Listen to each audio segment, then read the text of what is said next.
Bugun sotuvimizga 4 ta mashina olib kelib qo'yganmiz. Narxlari zo'r. Videoni oxirigacha ko'rib turinglar. Har bittasi ma'lumotini aytib o'taman.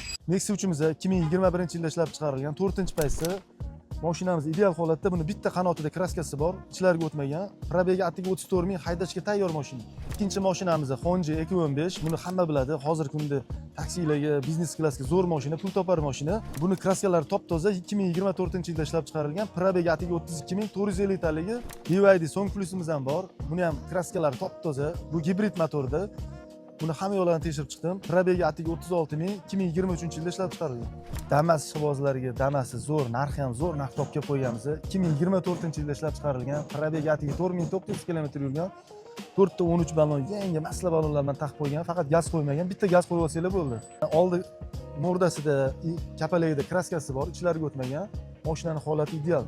Voy aytgandek, bular narxlari zo'r narxda. Nexia 3imizni narxi 9400 bo'lsa beraveramiz.